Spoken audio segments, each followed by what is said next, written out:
When I got my first 35mm lens, it lasted me a whopping 6 weeks until I sold it again. The official reason was that allegedly the lens was soft, wide open. The real reason, however, was more embarrassing, which is that I simply sucked at 35mm focal length. I simply did not manage to compose any amazing photos, and that had two reasons. The first reason is that 35mm is considered a wide-angle lens, and a wide-angle lens means that there is a lot in the frame, meaning that there might also be distractions that creep into your scene and just completely destroy your composition. And the second reason is that on a 50mm, on an 85mm, you can just shoot wide open and blur out everything using bokeh and wider apertures in order to get rid of distractions. But on 35mm and wide angles in general, that doesn't work. So I decided at some point to get the 35mm another try. I got myself another copy, and at some point something clicked. And in today's video, I want to share with you everything I know on how to compose and use a 35mm lens. And all of the techniques that I'm going to mention today are actually the reason why 35mm have become my favorite focal length. And I would say, let's get into it. On 35mm, it's quite likely that your subject will get lost, because so much in a frame, subject may be really small and there might be competing subjects, and the viewer is simply confused and will just move on and your photo won't have any impact. So how do we create a subject that actually does have an impact? And the first subject-centric approach is to make sure that your subject is obvious. First of all, make sure that there is only one single subject, because if there is more subjects, the viewer might be confused. Another way to make your subject obvious is to make sure that your subject is big in the frame. And since you're shooting on a wide-angle lens, there is actually two ways to get our subject big in the frame. First one is that you get close to your subject. Robert Capa once said, if your photo is not good enough, then you're not close enough. And we just interpret it here as physical closeness, because the closer you get to your subject, the bigger your subject is going to be in the frame, and the clearer it is for the viewer to identify what your subject is supposed to be. Okay, and at that point I actually forgot to tell you about the second way to get closer to your subject, which is to simply crop in post. I'm, for instance, not very comfortable to go very close to people on a wide-angle lens, and if you feel the same, then cropping into your photo actually also makes your subject more obvious. The next way to make your subject stand out is to make sure that your subject is interesting. Because if your subject is boring or just generic, the viewer will not be very interested in your photo because it doesn't really make an impact. But if the person in your frame shows emotion, if it's wearing a hat, or if they are wearing an umbrella, then they are more interesting as they were not wearing an umbrella or wearing a hat or having a facial expression. So make sure to not only have an obvious subject, but have an obvious subject and a subject that is interesting. And the next way to make your subject stand out is to have good light. If you, for instance, take a look at these two photos, tell me which one you prefer. Both of them have a relatively clear subject, I would argue. It's literally the same composition, but one is so much more impactful than the other. Why? Well, because one has great light, while the other one, a split second later, did not. And it makes a massive difference. And more specifically, we are interested in good light. And good light is effectively directional light. So light that has a specific direction. So it's not blocked off and diffused by clouds in the sky, for instance, but it's directly hitting your subject or the scene in general.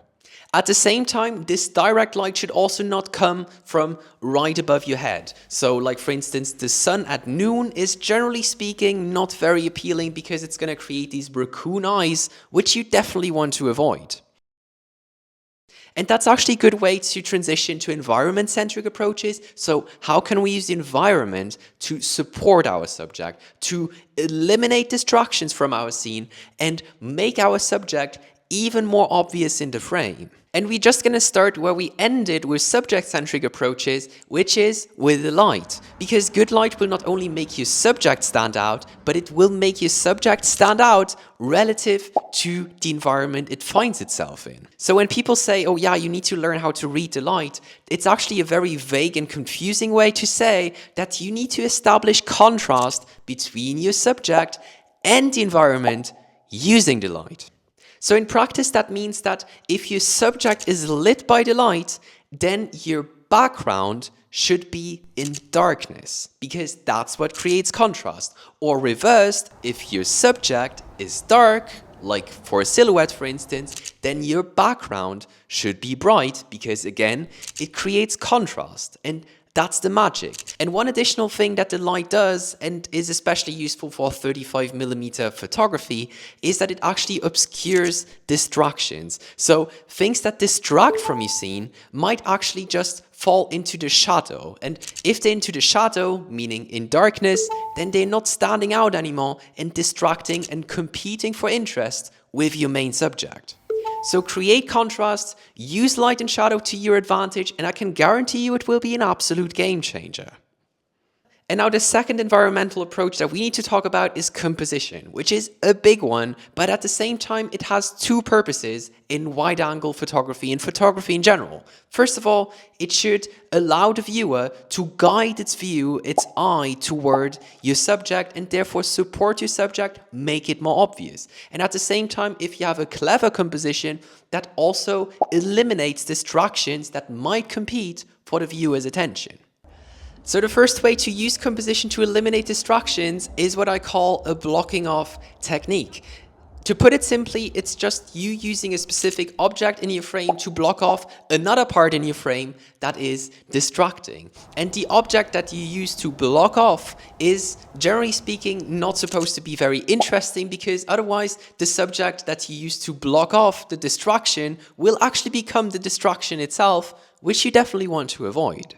In this scene here, for instance, we have taken a photo, but do you see the ugly red sign in the trash can on the left-hand side?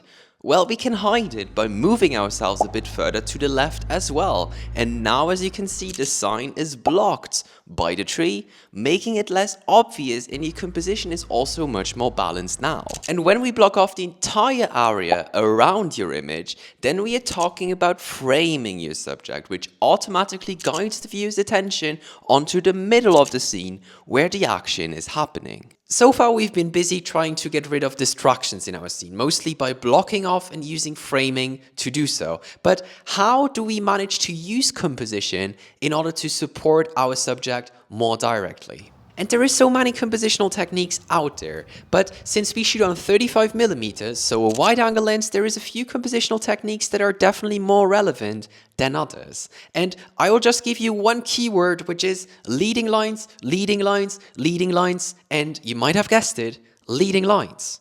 And leading lines are effectively lines that you naturally find in public spaces that guide the viewer's eye deeper into your scene, and most of the time also toward your subject. And here's another few guidelines on how you can incorporate leading lines into your photos for the maximum impact. So first of all, try to align a leading line that goes from the edge of the frame toward the center. I just found it from practical experience to be more appealing. Additionally, you might also consider finding multiple leading lines that lead toward your subject. Like in this case, for instance, we have these two girls sitting there, and we have a leading line coming in from the bottom left, one from the bottom right, and one a bit more from above. And they all point to the general direction of where the girls are sitting. And another guideline on how to use leading lines is to make them as long as possible, because for some reason our eyes absolutely love leading lines, and the longer they are, the more appealing we find the photo. And I generally tend to place my subject not right in the middle, but usually I use like the rule of thirds, or in this case, for instance, it doesn't really matter where I place my subject, because as we have established in the previous point on how to read the light, our eye will be naturally drawn to follow the leading line and then look for the place in your scene where you have the most contrast. One thing, however, to be aware of is that since on 35mm we are shooting on a wide angle, there is some distortion towards the corners, meaning that if you place your subject at the very edge, the subject might not look very natural. So keep the subject out of the very extreme edges of the frame, if only possible. And one bonus tip at the end of the video, do you remember at the introduction when I told you that on wide-angle lenses it's not actually possible to blur out the background? And I stand by that actually, but there is a way to use background blur to make your subject stand out even on a wide-angle lens. But the blur we're talking about is not necessarily bokeh, but it's motion blur. So in this case, for instance, we have these bikers just crossing from left to right, and if you shoot at a slower shutter speed, like in this case, for instance, 1/15 of a second, and then you track the biker, match the speed of you moving the camera to the speed of the biker moving, then you can see that there is these light trails in the background which emphasize the degree of movement, and more importantly, it actually eliminates distractions that have previously been in the background. And you might remember that I've told you previously you just have one single clear subject in your frame. If that's too easy for you, then I highly recommend you checking out this video up here, in which I tell you how to include a supporting subject into your scene to level up your compositions at 35mm even more. And with that being said, I hope that this little introduction to 35mm photography was useful, and I hopefully see you in next week's video. Bye.